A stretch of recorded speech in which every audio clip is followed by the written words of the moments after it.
కి సో ఈరోజు మనం శ్రీమద్ భాగవతం 3వ స్కందం 25వ అధ్యాయం 28వ శ్లోకం నుంచి చర్చించుకోవడానికి ప్రయత్నిద్దామంట. సో ఇక్కడ నుంచి 44వ శ్లోకం వరకు దేవహూతి యొక్క ప్రశ్నలు భక్తి యోగ సంబంధించి అడుగుతుంది. కపిల ముని దానికి సమాధానం ఇస్తారు. సో ఇదంతా ఒకే విషయం గురించి చర్చ జరుగుతుంది. ఆ విషయాలన్నీ మనం చర్చించుకుంటాం ఈరోజు రేపు 2 రోజులు కలిపి. సో మంగళాచరణ చేసుకొని ఆరంభిద్దామంట. ఓం అజ్ఞానతిమిరాంధస్య జ్ఞానాంజనశలాకయ చక్షురోన్మిళితం येन తస్మై శ్రీగురవే నమః. శ్రీచైతన్యమనోభీష్టం స్థాపితం येन భూతలే స్వయం రూపः కదా మహ్యం దదాతి స్వపదాంతికం. వందేహం శ్రీగురూన్ శ్రీయుతాకవతకమలం శ్రీగురూన్ వైష్ణవాంశ్చ. శ్రీరూపం సాగ్రజాతం సహగణ రఘునాథాన్వితాం తం సజీవం సాద్వైతం సావధూతం పరిజనసహితం కృష్ణచైతన్యదేవం శ్రీరాధాకృష్ణపాదాన్ సహగణ లలితా శ్రీవిశాఖాన్వితాంశ్చ. నమావోం విష్ణుపాదాయ కృష్ణప్రేష్టాయ భూతలే శ్రీమతే భక్తివేదాంతస్వామినితి నామినే. నమస్తే సారస్వతే దేవే గౌరవాణీ ప్రచారిణే నిర్విశేషశూన్యవాది పాశ్చాత్యదేశతారిణే. నమో మహావదన్యాయ కృష్ణప్రేమప్రదాయతే కృష్ణాయ కృష్ణచైతన్యనామినే గౌరత్విషే నమః. హే కృష్ణ కరుణా సింధో దీనబంధు జగత్పతే గోపేశ గోపికా కాంతరాధా కాంత నమోస్తుతే. తప్తకాంచన గౌరాంగీ రాధే వృందావనేశ్వరి వృషభానుసుతే దేవి ప్రణమామి హరిప్రియే. నీలాచల నివాసాయ నిత్యాయ పరమాత్మనే బలభద్ర సుభద్రాభ్యాం జగన్నాథాయ తే నమః. వాంఛాకల్పతరుభ్యశ్చ కృపా సింధుభ్య ఏవ చ పతితానాం పావనేభ్యో వైష్ణవేభ్యో నమో నమః. జయ శ్రీకృష్ణ చైతన్య ప్రభు నిత్యానంద శ్రీ అద్వైత గదాధర శ్రీవాసాది గౌరభక్తవృంద. హరే కృష్ణ కృష్ణ కృష్ణ హరే హరే హరే రామ రామ రామ హరే హరే. సో 28వ శ్లోకం. దేవహూతిర్వాచ కాచిత్వయుచితా భక్తి కీదృశే మమ గోచర యయా పదం తే నిర్వాణం అంజసాన్వాసనవాహం. సో ఇలా భగవంతుడు కపిలముని చెప్పాడు కదా మీరు భక్తి చేసుకోవాలని.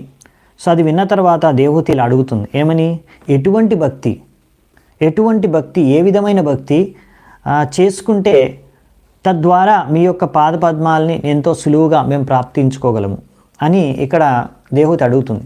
ఎందుకంటే ఇప్పుడు దేవహూతి విన్నది ఇక్కడ కపిలముని చెప్పిన విషయాల్ని, కానీ ఇప్పుడు ఆమె ఎలా ఎక్కడి నుంచి ఇప్పుడు ఆమె ఉన్న స్థాయిలో ఇప్పుడు ఆమె చెప్తుంది నేనున్న స్థాయి నుంచి ఎలా నేను అనుసరించాలి. ఎందుకంటే ప్రతి ఒక్క వ్యక్తి ఒక్కొక్క స్థాయిలో ఒక్కొక్క పరిస్థితుల్లో ఒక్కొక్క శరీరాల్లో ఒక్కొక్క మానసిక పరిస్థితుల్లో బద్ధవస్థలో ఉంటారు. సో అలాంటి వారు ఏ విధంగా ఎలా ఎంత ఎక్కడ ఎలా భక్తి చేస్తే వాళ్ళు భక్తి జీవితంలో ముందుకు వెళ్ళగలరు అనే విషయాన్ని ఒక గురువు కృప దానికి అవసరం అన్నమాట.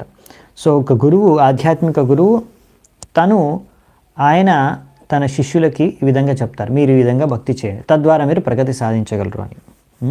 ఒక్కొక్క వ్యక్తులకి గురువు ఒక్కొక్క శిష్యుడికి ఒక్కొక్క రకంగా ఆదేశాలు ఇస్తారు. నువ్వు ఈ విధంగా చేస్తే నీకు భక్తిలో నువ్వు ముందుకెళ్ళడానికి నీకు బాగుంటుంది. సో ఆ విధంగా ఇప్పుడు ఈమె అడుగుతుందనమాట నన్ను ఇప్పుడు నేనున్న పరిస్థితుల్లో ఎలా అని. ఆ విషయం కూడా మళ్ళీ చెప్తుంది. ఇంకా దానికి సంబంధించిన కొన్ని విషయాలు కూడా తెలుసుకోవాలని అడుగుతుంది 29వ శ్లోకంలో కూడా. సో 28, 29 శ్లోకాల్లో ప్రశ్నలు అడుగుతుందన్నమాట. సో 28లో భక్తి ఏ విధమైన భక్తి ఎలా చేసుకోవాలని అడుగుతుంది. నెక్స్ట్ 29లో యోగ భగవద్బాణో నిర్వాణాత్మం స్త్వయోదిత కీదృశ కతి చాంగాని తత్వావబోధనం. సో ఇంతకుముందు మీరు నాకు యోగా గురించి చెప్పారు, యోగ పద్ధతి గురించి. మరి దాని ద్వారా మనం భగవద్బాణం అంటే బాణం ఎక్కుపెట్టిన దేనికి భగవంతుడిని పొందడానికి. అటువంటి యోగ గురించి మీరు మాట్లాడారు. సో ఆ యోగకు సంబంధించిన జ్ఞానము దాని యొక్క తత్వము నేను తెలుసుకోవాలనుకుంటున్నాను. అంటే జ్ఞానము మరియు తత్వము ఇది అర్థం చేసుకోవడానికి భక్తి యోగనే, కానీ భక్తి యోగ కూడా ఒక యోగ పద్ధతి. సో దీనికి సంబంధించిన జ్ఞానము, ఈ తత్వం ఏంటో కూడా నాకు తెలియచేయండి అనేసి ఇక్కడ తద్వారా, ఎందుకంటే ఈ యొక్క మార్గం ద్వారా మనం భగవంతుడికి డైరెక్ట్గా చేరుకుంటాం. ఈ భౌతిక ప్రపంచాన్ని వదిలేసి మనం భగవంతుడి లోకానికి, భగవంతుడి పాదపద్మాల దగ్గరికి వెళ్ళిపోతున్నాం డైరెక్ట్గా. సో ఈ యోగం, ఎందుకంటే రకరకాల యోగాలు ఉన్నాయి. భక్తి యోగంలో స్పెషాలిటీ ఏంటంటే ఇది భగవద్బానం, డైరెక్ట్ మన టార్గెట్ భగవంతుడు. వేరే వేరే యోగాల్లో వేరే వేరే టార్గెట్స్ ఉంటాయన్నమాట, లక్ష్యాలు వేరు వేరు. ఇప్పుడు జ్ఞాన యోగా అనుకోండి, వాళ్ళ లక్ష్యం నిరాకార బ్రహ్మన్, వాళ్ళు నమ్మరు భగవంతుడికి ఆకారం ఉంటుంది, వాళ్ళు నిరాకారం, వాళ్ళ ప్రకారం భగవంతుడు. సో వాళ్ళ ప్రకారం ఆ బ్రహ్మ నిరాకార బ్రహ్మనమే అంతా, అందులో విలీనమైపోవడమో వాళ్ళ జీవిత లక్ష్యం. సో అది జ్ఞానయోగ పద్ధతి. హతయోగలు ఏంటంటే వాళ్ళు పరమాత్మను దర్శించుకోవడమే వాళ్ళ జీవిత లక్ష్యం. సో అలా పరమాత్మను దర్శించుకోవడానికి వాళ్ళు ధ్యానం, సమాధి, యోగా అన్నీ చేస్తుంటారు, ఆసన, ప్రాణాయామం అన్ని రకరకాలు చేస్తుంటారు. ఇది హతయోగ. కానీ భక్తి యోగ ఏంటంటే లక్ష్యం భగవంతుడు. సో ఈ భగవంతుడే లక్ష్యం అన్నమాట. అందుకే ఇక్కడ భగవద్ బాణం, బాణం యొక్క లక్ష్యం, ఈ యోగ, భక్తి యోగ యొక్క బాణం యొక్క లక్ష్యం ఏంటి? భగవంతుడు అన్నమాట. ఇది పరమాత్మ మరియు బ్రహ్మన్ రెండింటిని ఛేదించి మరీ భగవద్ధామానికి, అంటే భగవంతుడు ఉన్న చోటి వరకు వెళ్తుంది మన భక్తి యోగ ద్వారా. కానీ భక్తి యోగ చేసుకోవడానికి విధి విధానాలు 9 విధి విధానాలు ఉన్నాయి, అవునా? నవవిధ భక్తి. సో 9 విధాలుగా మనం భక్తిని చేసుకోవచ్చు, ఏ విధంగా అయినా చేసుకోవచ్చు. సో అలా, సో మనకి ఇక్కడ కపిల ముని నెక్స్ట్ సూచిస్తారు, తర్వాత జవాబులో చూసుకుందామంట అప్పుడు. సో ఏం విధి ఎలా పాటించాలి అనే విషయాన్ని. సో ఇప్పుడు మనము నెక్స్ట్ శ్లోకంలో చూద్దాం దేవహూతి ఏమంటుందో. తదే తన్మే విజానీహి యతాహం మందధీర్హరే సుఖం బుద్ధ్యేయ దుర్బోధం యోష భవత్ అనుగ్రహాత్. ఇక్కడ ఏం చెప్తుందంటే, కపిల, నా పుత్రుడైన కపిల, నేను ఒక స్త్రీని, నాకు ఈ తత్వాలు, ఆ భగవంతుడికి సంబంధించిన తత్వాలు, ఇవన్నీ నా బుద్ధితో అర్థం చేసుకోవడం నాకు చాలా కష్టం. ఒకవేళ నువ్వు దయతలచి నాకు అర్థమయ్యే విధంగా నువ్వు గనక నాకు వర్ణిస్తే, అప్పుడు నేను ఇవన్నీ విషయాలు ఎంతో సులువుగా అర్థం చేసుకొని నీ కృప ద్వారా ఆధ్యాత్మిక ఆనందాన్ని నేను పొందగలను అనేసి ఇక్కడ కోరుకుంటుందన్నమాట దేవహూతి. ఈ విషయాలన్నీ నాకు వర్ణించండి. ఈ తత్వాలు చాలా ఇంపార్టెంట్. ఈరోజు కొన్ని విషయాలు మనం నేర్చుకుంటాము. సో ఇది గురువు యొక్క కృప అన్నమాట. గురువు యొక్క కృప ద్వారా మనము అన్ని విషయాలు నేర్చుకోవచ్చు. అదే మనకి విశ్వనాథ్ చక్రవర్తి ఠాకూర్ కూడా చెప్తారు, యస్య ప్రసాదాత్ భగవత్ ప్రసాదో యస్య ప్రసాదాన్ నగతి కుతోపి. మనకు భగవంతుడిని ప్రసన్నం ఎలా చేయగలమంటే మన గురువుని ప్రసన్నం చేసి, అలా గురువు యొక్క కృప లేదంటే మనము మన గతి భగవంతుడికి చేరుకోలేము. సో భగవంతుడిని అర్థం చేసుకోవాలన్నా, తత్వాలు అర్థం చేసుకోవాలన్నా దానికి గురువు యొక్క కృప అవసరం అనే విషయాన్ని ఇక్కడ మనం అర్థం చేసుకుంటాం ఈ యొక్క దేవతి యొక్క ప్రార్థన ద్వారా. మైత్రేయ ఉవాచ విదిత్వార్థం కపిలో మాధురిత్తం జాత స్నేహో యత్ర తన్వాభిజాతః తత్వాన్మాయం యత్ ప్రవదంతి సాంఖ్యం ప్రోవాచ వైభక్తి వితాన యోగం. సో ఇప్పుడు మైత్రేయుని అంటారు, ఈ విధంగా తన తల్లి యొక్క కోరికను విన్న తర్వాత కపిలముని అర్థం చేసుకుని ఆమె యొక్క ఉద్దేశం, ఎందుకు ఆమె అడుగుతుందనే విషయాన్ని అర్థం చేసుకొని తన పుత్రుడి రూపంలో వచ్చిన ఆ కపిలముని ఎంతో దయతో తన తల్లి పట్ల ఇప్పుడు ఈ సాంఖ్య యోగాన్ని వర్ణించబోతున్నాడు. ఈ సాంఖ్యయోగం అంటే ఇందులో భక్తి గురించి ఎలాగో చెప్తారు, దాంతోపాటు దానికి సంబంధించిన యోగిక జ్ఞానాన్ని కూడా అందిస్తారనమాట. సో అందుకే సాంఖ్య అంటే ఎంతో విశ్లేషత పూరితంగా మనం అర్థం చేసుకుంటాం భక్తి తత్వాల్ని. సో ఇప్పుడు మరి స్టార్ట్ చేద్దామంట. శ్రీ భగవానువాచ దేవానాం గుణలింగానాం అనుశ్రవిక కర్మణాం సత్వయేవైక మనసో వృత్తి స్వాభావికీతుయ అనిమిత్త భాగవతి భక్తి సిద్ధేర్గరీయసి. ఇప్పుడు స్టార్ట్ చేస్తున్నారు కపిల్ దేవ్ తన శిక్షణలు. ఇందులో ముఖ్యంగా ఇక్కడ నుంచి తీసుకొని మన లాస్ట్ శ్లోకం వరకు ఈ అధ్యాయంలో దేవహూతి అడిగిన మొదటి ప్రశ్న, భక్తిలో ఏ విధి విధానాలు, ఎటువంటి భక్తి నేను చేసుకోవాలనే విషయం గురించి వర్ణిస్తారు. సో ముందు అసలు భక్తి యొక్క గొప్పతనాన్ని వర్ణిస్తున్నారు. ఎలాగైతే ఇంద్రియాలన్నీ కూడా ప్రతి ఇంద్రియాలు ఉన్నాయో ప్రతి ఇంద్రియాలకి ఒక భౌతిక ప్రపంచంలో ఉన్నప్పుడు మనము బద్ధవస్థలో ఉన్నప్పుడు ఏదో ఒక దేవత అది నియంత్రణలో ఉందన్నమాట. సో అలా శాస్త్రానుసారంగా మనము పనిచేసిన అవన్నీ కూడా దేవత నియంత్రణలోనే పనిచేస్తాం మనం. అన్ని ఇంద్రియాలు కూడా పనిచేస్తున్నాయి. అంటే ఇప్పుడు మన చెయ్యి ఉందనుకోండి, దాన్ని కూడా నియంత్రించే ఒక దేవత ఉంటారు. మన కళ్ళు ఉన్నాయి, దాన్ని నియంత్రించే ఒక దేవత ఉంటాడు. సో ఆ దేవతల నియంత్రణలో మన ఇంద్రియాలు పనిచేస్తున్నాయి. అంటే ఇంద్రియాలన్నీ కూడా ఒక విధంగా దేవతల యొక్క ప్రతినిధులు.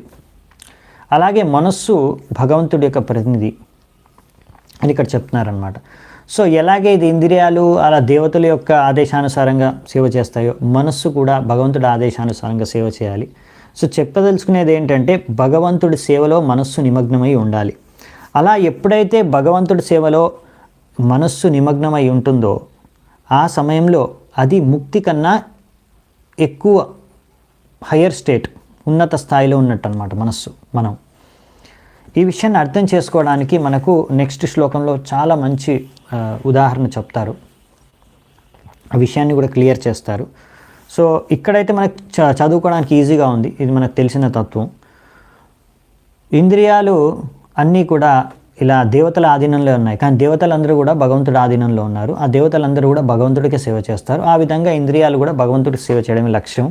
అలాగే మనస్సు మాత్రం డైరెక్ట్గా భగవంతుడికి సేవ చేయాలి. తద్వారా మనము ఇలా ఇంద్రియాలు మనస్సుతో ఎప్పుడైతే భగవంతుడికి సేవ చేస్తామో అదే భక్తి యోగా. ఆ భక్తి అనేది ముక్తి కన్నా శ్రేష్టమైనది అని ఈ శ్లోకంలో తత్వంలో చెప్తున్నారనమాట. ముక్తి, సాల్వేషన్, ఇక్కడ అదే చెప్పారు. భక్తి సిద్ధేర్ గరీయసి, భక్తి అనేది ఈ ముక్తి సాధించడం కన్నా కూడా చాలా గొప్పది, సర్వశ్రేష్టమైనది. సో అది ఎందుకు, ఎలా, ముక్తి కన్నా ఎలా గ్రేట్ భక్తి అనే విషయాన్ని మనం అర్థం చేసుకోవడానికి నెక్స్ట్ శ్లోకం చాలా ఇంపార్టెంట్. చాలా చిన్న లైను. జరయత్యాశుయా కోశం నిగీర్ణం అనలోయత.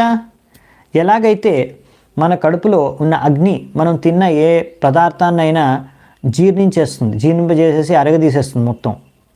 మనం దాని గురించి సపరేట్గా కష్టపడాల్సిన అవసరం లేదు. మనం ఓన్లీ ఆహారాన్ని మనం నోట్లో పెట్టేసుకుంటే అది కడుపులోకి వెళ్ళిపోయిన తర్వాత మన కడుపులో ఉన్న జఠరాగ్ని దాన్ని మొత్తం డైజెస్ట్ చేసేస్తుంది, జీర్ణింపజేసేస్తుంది.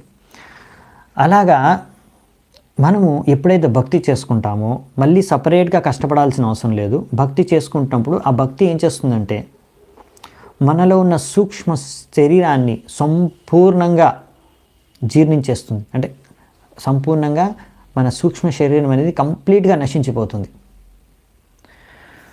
సో అదేంటి సూక్ష్మ శరీరం నశించిపోవడం, తద్వారా మరి భక్తి, దాని ద్వారా ఏంటి లింక్, దీనికి ముక్తికి లింక్ ఏంటంటే మీకు తెలుసు అనుకుంటాను ఈ సిద్ధాంతం. మనం ఎప్పుడైతే మృత్యు అయిపోతుందో అప్పుడు మన స్థూల శరీరం పంచ మహాభూతాలతో నిర్మితమైన ఈ స్థూల శరీరం అనేది సంపూర్ణంగా నాశనం అయిపోతుంది క్రమానుసారంగా, సమయానుసారంగా. కానీ ఆ సమయంలో, మృత్యు సమయంలో ఆత్మ ఒక్కటే బయటికి రాదండి. ఆత్మతో పాటు సూక్ష్మ శరీరం కూడా. ఆ సూక్ష్మ శరీరంలోనే ఆత్మ ప్రయాణిస్తుంది. ఈ భౌతిక ప్రపంచంలో ఒక శరీరం నుంచి ఇంకో శరీరంలోకి ప్రయాణించడానికి ఆ వాహనం సూక్ష్మ శరీరం. ఎంతకాలం అయితే మనము ఈ భౌతిక ప్రపంచంలో ఉంటున్నామో అప్పటి వరకు మన ఆత్మతో పాటు సూక్ష్మ శరీరం మనతో పాటే ఉంటుంది. అది ఎప్పుడూ నశించిపోదు మనం భౌతిక ప్రపంచంలో ఉన్నంతకాలం, బద్ధవస్థలో ఉన్నంతకాలం. అంటే మనం శరీరాలు చేంజ్ చేస్తున్నాం, కానీ సూక్ష్మ శరీరం మాత్రం మనతో పాటే తిరుగుతుంది. ఒక శరీరం నుంచి ఇంకో శరీరం, ఇంకో శరీరం నుంచి ఇంకో శరీరం, అదనమాట. సో మరి ఆ సూక్ష్మ శరీరం ఎప్పుడు మనల్ని వదిలేస్తుంది, మన ఆత్మ సూక్ష్మ శరీరం నుంచి కూడా ముక్తి ఎప్పుడు లభిస్తుంది అంటే ఎప్పుడైతే మనము ఈ భౌతిక ప్రపంచం నుంచి ముక్తి సాధించి భగవద్ధామానికి కానీ వెళ్ళిపోతాము, లేకపోతే బ్రహ్మజ్యోతిలో కానీ విలీనమైపోతాము. అటువంటి స్థాయికి వెళ్ళినప్పుడే మనము ఈ సూక్ష్మ శరీరాన్ని వదిలేసి దీని నుంచి కూడా ముక్తి లభిస్తుంది అన్నమాట ఆత్మకి. సో కానీ ఇక్కడ భక్తి చేసుకుంటున్నప్పుడు అది భక్తి ఏం చేస్తుందంటే సూక్ష్మ శరీరాన్ని సమూలంగా నాశనం చేసేస్తుందంట. కాబట్టి మనము ఈ శరీరాన్ని వదిలేసినప్పుడు ఇంకా సూక్ష్మ శరీరం ఉండదన్నమాట మనకి. అప్పుడు మనకి ఏముంటుంది, ఏం ఈ మృత్యులో ఎలాగో స్థూల శరీరాన్ని వదిలేస్తుంది. సో సూక్ష్మ శరీరం కూడా నశించిపోయింది ఆల్రెడీ. సో డైరెక్ట్ భగవంతుడి దగ్గరికి వెళ్ళిపోతాం మనం. సో అదనమాట భక్తి యోగ యొక్క అంటే భక్తి చేసుకుంటే ముక్తి ఆటోమేటిక్గా వచ్చేస్తుంది అనమాట. ముక్తి కోసం కష్టపడాల్సిన అవసరం లేదు మనకి. ఎవరైతే భక్తి చేసుకుంటున్నారో భక్తి చేసుకుంటున్నాం అంటే ముక్తి ఆల్రెడీ వచ్చేసింది మీకు అనే విషయాన్ని ఇక్కడ వర్ణిస్తున్నారు, మనకి తత్వ రూపంలో తెలియజేయడానికి ప్రయత్నిస్తున్నారు. దీంట్లో అంత ప్రత్యేకత ఏముంది అంటే ఈ సూక్ష్మ శరీరాన్ని వదలడం, దాన్ని నాశనం చేయడం అంత సులభం కాదు, చాలా కష్టమైంది యాక్చువల్లీ చెప్పాలంటే. ఆ విషయాన్ని అర్థం చేసుకోవాలి. ఎలాగంటే మనకు కనిపించేది స్థూల శరీరం. సో ఈ శరీరం వదిలిన తర్వాత వేరే శరీరానికి వెళ్తాం, అవునా?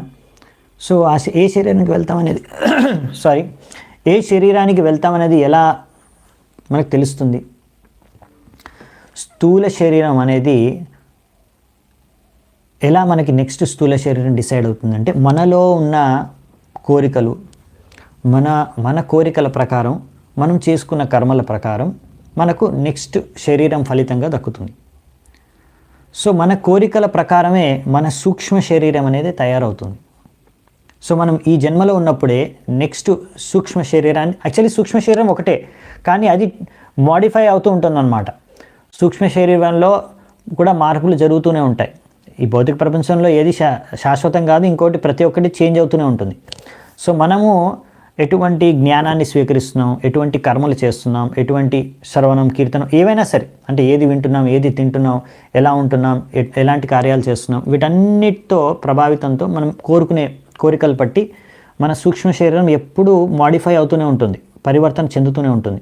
సో మన మృత్యు సమయంలో అలా అప్పటి వరకు మన ఎటువంటి మనోచేతన కోరికలు అవన్నీ ఉంటే దాన్ని బట్టి ఎటువంటి సూక్ష్మ శరీరం రెడీ అయిందో మన కర్మానుసారంగా దానికి తగ్గట్టుగా ఒక స్థూల శరీరాల్లోకి మనం ప్రవేశిస్తామన్నమాట.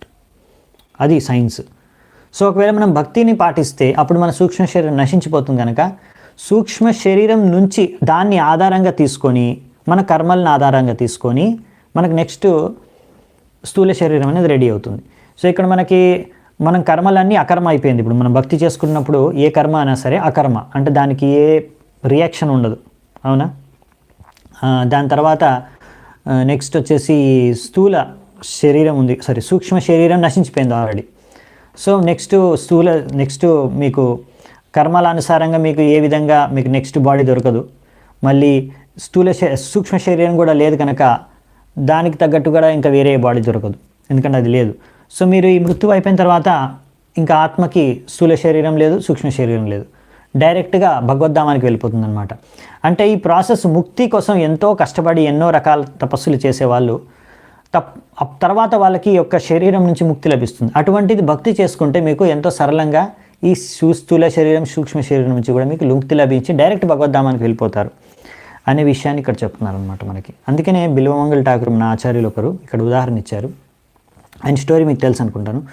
సో బిల్వమంగళ ఠాకూర్ చెప్తారు ఏమని, భక్తుడి యొక్క పరిస్థితి ఏంటంటే, ఒకవేళ నేను భగవంతుణ్ణి ఎంతో శ్రద్ధతో, సంపూర్ణ శ్రద్ధతో నేను భగవంతుణ్ణి ఆరాధించుకుంటే, సేవ చేసుకుంటే నా చేతనతో, అప్పుడు ముక్తి అనేది నాకు ఒక పని మనిషిలాగా వేచి ఉంటుంది నా ఆజ్ఞకి. సో ముక్తి అనేది ఒక ఎలా అంటే, మన పని వాళ్ళు అంటే వాళ్ళు మనం ఏది చెప్తే, మనకి ఎప్పుడు కావాలంటే అది పనులు పిలిచి ఏది చెప్తే వాళ్ళు అది ఫాలో అవుతారు కదా, ఆ పని చేస్తారు కదా. అలా అంటే ముక్తి భక్తికి ఒక దాసిలాగా అయిపోతుంది అనమాట. సో మీరు భక్తిని పాటిస్తే ముక్తి అనేది మీకు దాసిలాగా అయిపోతుంది. మీరు ముక్తి గురించి పొందడానికి కష్టపడాల్సిన అవసరం లేదు. ముక్తి మీరు చెప్పినట్టు మీ వెంటే వస్తుందన్నమాట, మీరు చెప్పిన మాట వింటుందన్నమాట. అలా ఒక దాసి అయిపోతుంది ఒక భక్తుడికి.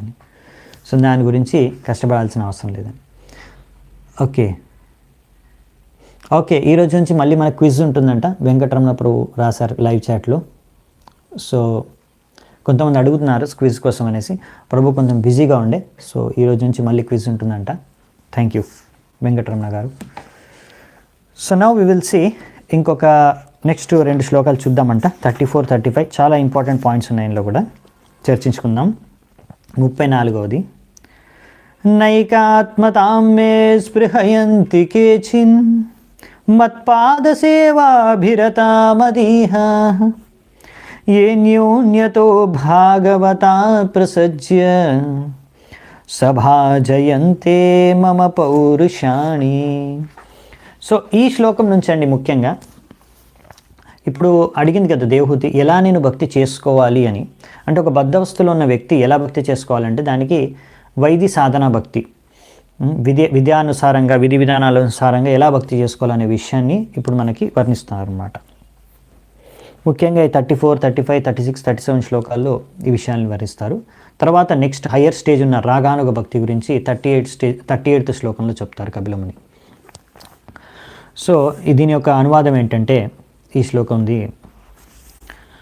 ఎవరైతే ఒక శుద్ధ భక్తి చేసుకోవాలనుకుంటున్నారో, ఈ శుద్ధ భక్తుడు ఎలా ఆయన యొక్క లక్షణాలు ఏంటంటే ఆయన ఎప్పుడు ఇలా భగవంతుడి సేవకి, భగవంతుడి భక్తికి, భగవంతుడి కార్యాలకి ఆసక్తుడై ఆయన ఎప్పుడు సేవలో నిమగ్నమై ఉంటాడు.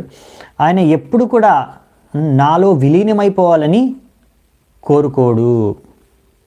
అటువంటి భక్తుడు ఎల్లప్పుడూ నా విషయాల గురించి ఆలోచిస్తూ గుణగానం చేస్తూ ఉంటాడు అనేసి ఇక్కడ చెప్తున్నారు. ఏం గుణగానం చేస్తారు? ఆయన లీలలను, ఆయన కార్యాలని. చూడండి, ఇది ముఖ్యమైన విషయం. అంటే ఇది గుర్తింపు అన్నమాట భక్తి, శుద్ధ భక్తి చేసుకునే విధానానికి. సో ఇంకా క్లియర్గా చెప్తున్నారు, నైకాత్మతాం మే. సో ఇది ఫస్ట్ శ్లోకం స్టార్ట్ అయింది నైకాత్మతాం మే అంటే ఈ వ్యక్తి ఎవరైతే ఉన్నారో ఎప్పుడు కూడా భక్తిలో మొదటి స్టెప్ ఏంటంటే నిరాకారవాదం నెక్స్ట్ లెవెల్. అంటే ఈ నిరాకారవాదులు ఏంటంటే భగవంతుల్లో విలీనమైపోవాలనుకుంటారు. వాళ్ళు విలీనం అవ్వలేరు. వాళ్ళు ఎక్కడ విలీనం అయిపోతారంటే బ్రహ్మజ్యోతిలో. బ్రహ్మజ్యోతి అనేది ఏంటంటే భగవంతుడి యొక్క తేజస్సు, భగవంతుడి యొక్క శరీరం, ఆధ్యాత్మిక శరీరం నుంచి వచ్చే తేజస్సే బ్రహ్మజ్యోతి. అందులో వెళ్ళి విలీనమైపోవడం. ఎలాగంటే సూర్యుడి నుంచి మీకు వెలుతురు వస్తుంది కదా, ఆ సూర్యుడి కిరణాల్లో మీరు ఎన్నో రకాల చిన్న పార్టికల్స్, చిన్న కణాలని చూస్తూ ఉంటారు మీరు సూర్యుడి యొక్క కిరణాల్లో. మీరు ఎప్పుడైనా అబ్జర్వ్ చేయండి, సూర్యుడి కిరణాలు మీ ఇంట్లో కిటికీలోంచి ప్రవేశించినప్పుడు చూడండి, మీకు కనిపిస్తాయి క్లియర్గా చిన్న కిరణాల్లో చిన్న అణు కణాలు. అలా లైట్లో, అలా సూర్యుడు యొక్క కిరణాలు లాగా ఈ బ్రహ్మజ్యోతిలో, భగవంతుడి యొక్క తేజస్సులో ఈ యొక్క నిరాకారవాదులందరూ అక్కడ విలీనమైపోయి అక్కడే అలా తిరుగుతూ ఉంటారన్నమాట, అంతే. సో ఇలా కోరుకునే వాళ్ళు కాదు అని చెప్పేస్తున్నారు క్లియర్గా. ఫస్ట్ ఏకాత్మతాం మే, అలా ఏకాత్మతాం వీళ్ళది ఏంటంటే అంతా భగవంతుడిని ఒకటే ఆత్మ. మనం అందరం ఇప్పుడు ఎలాగో మోహమాయలో పడిపోయాము, మనం మళ్ళీ వెళ్ళేసి ఆ ఏకాత్మ, ఒకటే ఆత్మలో కలిసిపోవాలి. అదే నిరాకారవాదం యొక్క సిద్ధాంతం. ఇక్కడ క్లియర్గా కపిలముని ముందే చెప్పేస్తున్నారు అనమాట. ఏకాత్మతాం మే, అది కాకుండా నాకు ఎవరైతే భక్తి చేసుకొని నా గుణగానాల్ని, నా లీలల్ని గుణగానం చేస్తూ ఉంటారు వాళ్ళ గురించి చెప్తున్నారు. అందుకనే భక్తులకు ఇటువంటి ముక్తిని కైవల్యం అంటారు. ఇటువంటి ముక్తిని ప్రబోధానంద సరస్వతి అంటున్నారు. ఆయన శ్రీ చైతన్య మహాప్రభుల యొక్క అనుయాయి. కైవల్యం నరకాయతే. ప్రబోధానంద సరస్వతి ఆయన మన గోపాల్ భట్ట గోస్వామి యొక్క వాళ్ళ బాబాయ్ అన్నమాట. బాబాయో పెద్దనాన్న ఉంటారు, ఆయన వాళ్ళ తండ్రి వాళ్ళ బ్రదరు. ఆయన కూడా చైతన్య మహాప్రభు యొక్క శిష్యుడిగా మారుతారు. ఆయన చైతన్య మహాప్రభు యొక్క గొప్ప భక్తుడిగా మారుతారు. ఆయన కూడా బృందావనంలో వచ్చి ఉంటారు. ఆయన సమాధి కూడా ఉందన్నమాట, మన కాళియాఘాట్ దగ్గర ఉంటుంది వెనకాల వైపు. మీరు వెళ్ళినప్పుడు బృందావనంలో చూడొచ్చు. సో ప్రబోధానంద సరస్వతి ఆయన ఏమంటారు, కైవల్యం నిరకాయతే అంటే నాకు ఇటువంటి ముక్తి, బ్రహ్మణంలో బ్రహ్మజ్యోతిలో విలీనమైపోయే ముక్తి నాకు నరకంతో సమానమని, నరకం వంటిదని. ఎందుకు అంటే ఇది నాకు నరకం వంటిది ఎందుకు అంటే ఇటువంటి ముక్తి లభించిందనుకోండి, అక్కడ మనము భగవంతుడికి సేవ చేసుకోలేము. భగవంతుడికి సేవ చేసుకోవడంలోనే అస్సలైన ఆనందం ఉందన్నమాట భక్తుడికి. The greatest pleasure is to serve the lord అని ప్రభుపాల్ వారు రాశారు. సో అసలైన ఆనందం మనకి భగవంతుడికి సేవ చేసుకోవడంలో ఉంది. సో అక్కడ మరి భగవంతుడు రూపమే లేదు, భగవంతుడే వాళ్ళకి ఆకారమే లేదు, భగవంతుడే లేడు, ఆయనే భగవంతుడు అయిపోయాడు. ఇప్పుడు వాళ్ళ ప్రకారం, నిరాకారవాదుల ప్రకారం మేము భగవంతుడు విలీనమై భగవంతుడిలో ఒకటైపోయామని. ఇప్పుడు ఇంకెలా సేవ చేసుకుంటారు? సేవ చేసుకోలేరు వాళ్ళు అక్కడ. సో అందుకనే ఆనందం అనేది లేదు అక్కడ. అక్కడ మామూలుగా ఒక ఆత్మకి 3 లక్షణాలు ఉంటాయి. సచ్చిత్ ఆనంద, అవునా? సత్ అంటే శాశ్వతం. అక్కడ బ్రహ్మజ్యోతి కూడా శాశ్వతం. భగవంతుడి యొక్క తేజస్సు కనుక అది శాశ్వతంగా ఉంటుంది, అది ఎప్పుడూ నశించిపోదు. సో బ్రహ్మజ్యోతి శాశ్వతం. సో వాళ్ళు అక్కడ శాశ్వతంగా ఉండొచ్చు కావాలంటే. ఇంకోటి వచ్చేసి చిత్, అక్కడ కూడా జ్ఞానం ఉంది వాళ్ళకి. ఎంతో అంత జ్ఞానం ఉంటుంది, ఇక్కడ ఉన్నప్పుడు ఒక రకం జ్ఞానం ఉంటుంది, అక్కడ పోయిన తర్వాత దీనికన్నా కొంచెం బెటర్ జ్ఞానం ఉంది కాబట్టి అక్కడ వరకు చేరుకున్నారు. వాళ్ళు అర్థం చేసుకున్నారు, నేను భౌతిక శరీరం కాదు, ఆత్మ, ఈ విషయాలు అర్థం చేసుకున్నారు కనుకే అక్కడ వరకు వెళ్ళారు. అంత మటుకు జ్ఞానం ఉంది, భగవంతుడి గురించి జ్ఞానం లేదు. ఇంకోటి ఆనందం కూడా అక్కడ చాలా తక్కువ. మన భక్తి ఆనందం, భక్తిలో ఉన్న ఆనందంతో పోల్చుకుంటే బ్రహ్మజ్యోతిలో ఉండే ఆనందాన్ని బ్రహ్మానందం అంటాం. ఆ బ్రహ్మానందం అనేది ఒక లెక్కే కాదంట, ఒక బిందువుతో సమానం అంట. ఒక సముద్రం అంతా మన భక్తి ఆనందం అనేది, భక్తిలో ఉండే ఆనందం సముద్రం అంతా అయితే బ్రహ్మానందం అనేది ఒక బిందువు అంతా. మరి అంత బిందువు ఆనందం కోసం అక్కడి వరకు ఎలా వెళ్ళారండి అంటే, ఆ బ్రహ్మానందం కూడా ఈ జడానందం అంటే ఈ జడ జగత్తులో ఉండే ఆనందం, మీరు భోగించే ఆనందం, ఏ ఆనందం, ఎంత ఆనందం మీరు భోగించగలుగుతారో జడ జగత్తులో, అలా బ్రహ్మానందం జడ జగత్తు ఆనందంతో పోలిస్తే బ్రహ్మానందం అనేది ఒక సముద్రం లాంటిది అనమాట. జడానందంతో పోలిస్తే అటువంటి బ్రహ్మానందం భక్తి ఆనందంతో పోలిస్తే అదొక బిందువుతో సమానం అన్నమాట. సో అందుకనే ఇక్కడ దీంతో కూడా ఒక ఆత్మ ఎప్పుడు సంతృప్తి చెందదు. ఈ బ్రహ్మానందంతో కూడా కొంతకాలం ఉంటారు అక్కడ, అలా భ్రమిస్తూ ఉంటారు. కానీ అసలైన ఆనందాన్ని భగవంతుడు సేవ చేసుకునే మనకు లభిస్తుంది. అది అలా అక్కడ లభించదు కనుక భక్తి ఆనందం కొంత సమయం తర్వాత తిరిగి మళ్ళీ పతనమైపోయి మళ్ళీ భౌతిక ప్రపంచంలోకి ప్రవేశిస్తారు, మళ్ళీ జన్మని గ్రహిస్తారు, శరీరాన్ని గ్రహిస్తారు. అందుకనే ఇది అసలైన ముక్తి కాదు. అక్కడ మనం భగవంతుడికి సేవ చేసుకోలేము. ఇంకా యాక్చువల్ చెప్పాలంటే అక్కడ మనం శాశ్వతంగా ఆనందంగా ఉండలేము, మళ్ళీ తిరిగి వచ్చేయాల్సిందే ఇక్కడికి. అక్కడ ఎక్కువగా శాంతి శాంతి శాంతి ఉంటుంది అన్నమాట. ఇక్కడ జడ జగత్తులో ఎక్కువ దుఃఖాలు ఉంటాయి, బ్రహ్మజ్యోతిలో శాంతి శాంతి శాంతి ఎక్కువ ఉంటుంది, వైకుంఠంలో ఆనందం ఉంటుంది అన్నమాట. అది తేడా. సో అందుకనే భక్తి అనేది ముక్తి కన్నా ఒక మెట్టు ఎక్కువ అన్నమాట. ముక్తి ఇక్కడ బ్రహ్మజ్యోతి కూడా ముక్తితో పోల్చుకోవచ్చు మనం, ముక్తి చెందినట్టే. బ్రహ్మజ్యోతి వరకు వెళ్ళారంటే ముక్తి పొందినట్టే. కానీ భక్తి అనేది ముక్తి కన్నా పైన ఉంది కనుక ఇది పంచమ పురుషార్థం అని ఇక్కడ రాశారు. మనకు 4 పురుషార్థాలు తెలుసు కదా, ధర్మ అర్థ కామ మోక్ష. దాని మోక్షం పైన ఉండే నెక్స్ట్ పురుషార్థం, పంచమ పురుషార్థం వచ్చేసి భక్తి. అది ఇక్కడ తెలియచేశారనమాట. ఇంకా లాస్ట్ ఇంకో ముఖ్యమైన చూద్దామంట.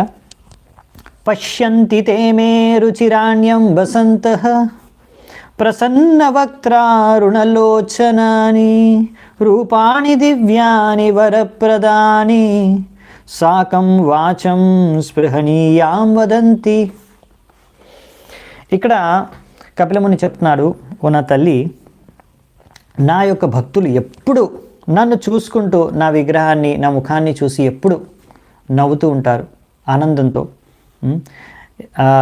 ఎలాగైతే ఒక సూర్యుడు ఉదయించే కళ్ళతో నన్ను ఎప్పుడు చూస్తూ ఉంటారు.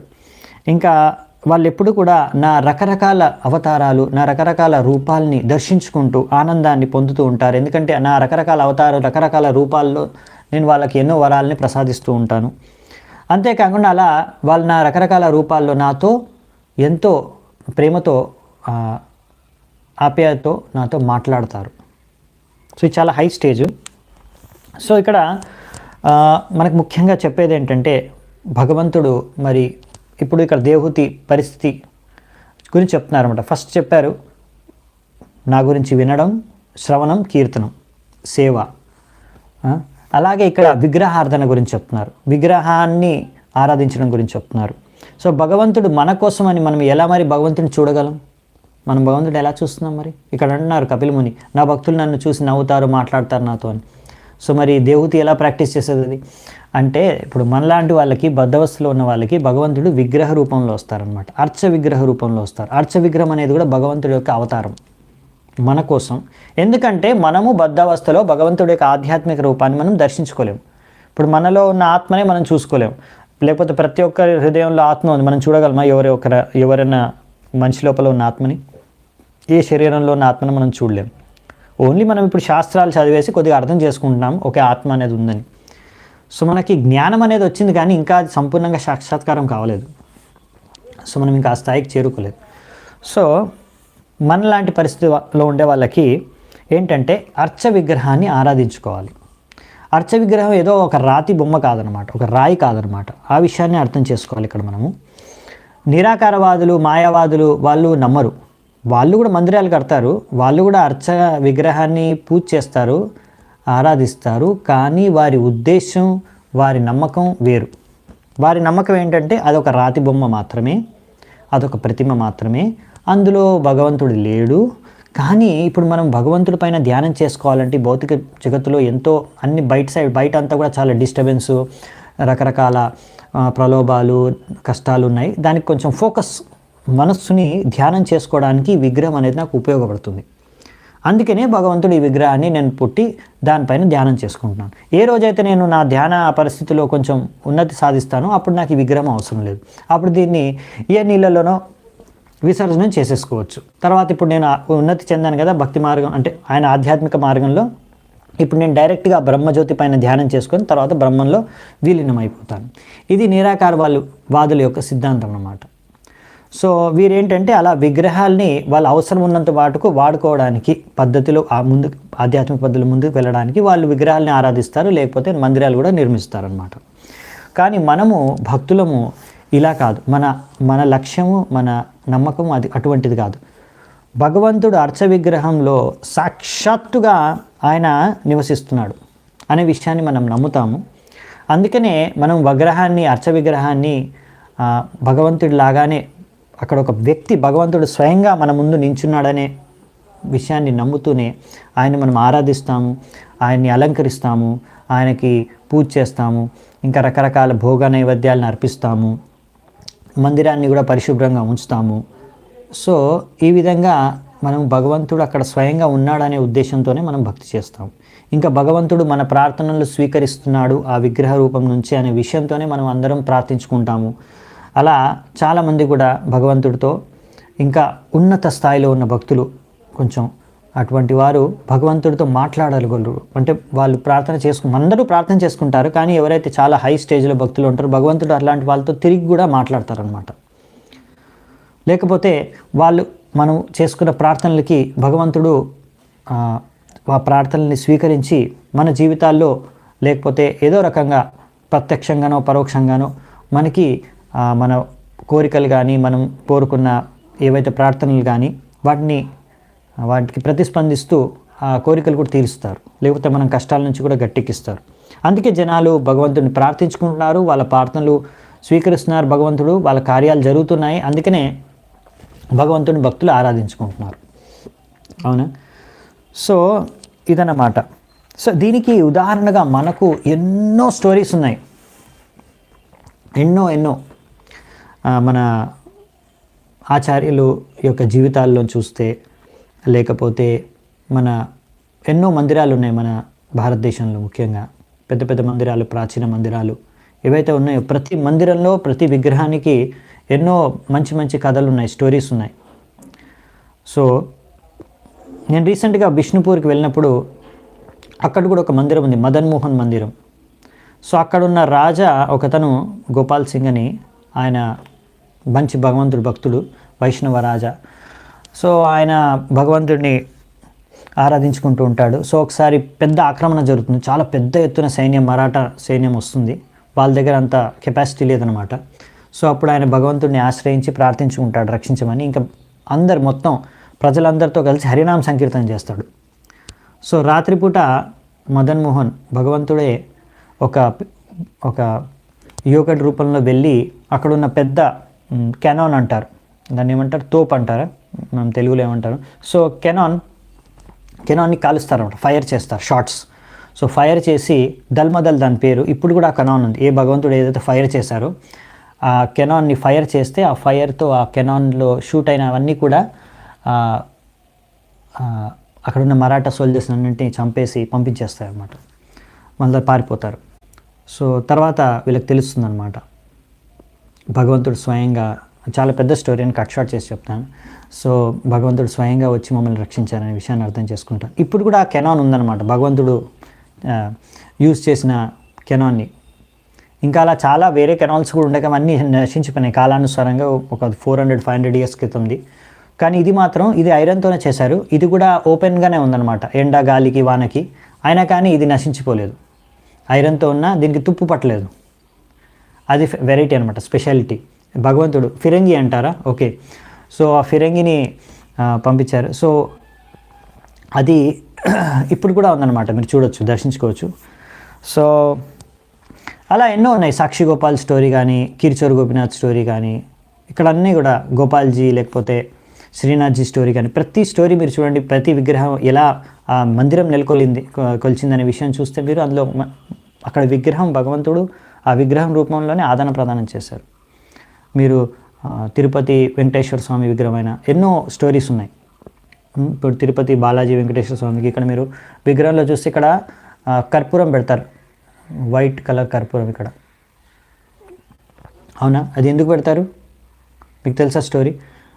సో ఒకసారి ఆయన తన భక్తుడిని సహాయం చేయడం కోసమని వెళ్తే అప్పుడు ఆయనకు తెలియక గొడ్డల్ని విసిరేస్తే అది ఇక్కడ తగిలి అప్పుడు ఇక్కడ నుంచి రక్తం వస్తుంది అనమాట. అందుకే దానికి కర్పూరం ఇంకా కొన్ని మెడిసిన్స్ కలిపి పెడతారనమాట. అప్పటి నుంచి భగవంతుడికి అలంకారంలో ఇక్కడ కర్పూరం మిశ్రణ ఇక్కడ పెడతారనమాట బాలాజీకి, వెంకటేశ్వర స్వామికి. సో అలా చాలా స్టోరీస్ ఉన్నాయి భగవంతుడి విగ్రహానికి సంబంధించి. మీరు కాంచీలో వరదరాజ్ దగ్గరికి వెళ్ళినా కానీ వరదరాజ్ అక్కడ ఉన్న కాంచీపూర్ణ ఆయన పూజారి సేవ చేస్తారు, ఆయన చామర సేవ. సో ఆయనతో మాట్లాడేవారు.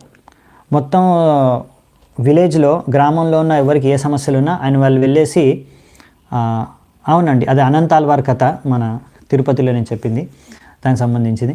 సో అలాగే మీరు కాంచీలో కూడా కాంచీపూర్ణ ఆయన మొత్తం విలేజ్లో గ్రామంలో ఉన్న ఎవరికైనా ఏ సమస్యలు ఉన్నా వాళ్ళన్నీ ఆయనకు చెప్పుకునేవారు ప్రశ్నలు. అవి ఆయన వరదరాజుకి చెప్తే వరదరాజు వాళ్ళకి మళ్ళీ సమాధానం చెప్పేవారు అన్నమాట, తిరిగి ఆయనకు చెప్పేవారు కాంచీపూర్ణకి. సో అలా మనకు చాలా స్టోరీస్ ఉన్నాయి, ఈరోజు కూడా మనం చూస్తాం.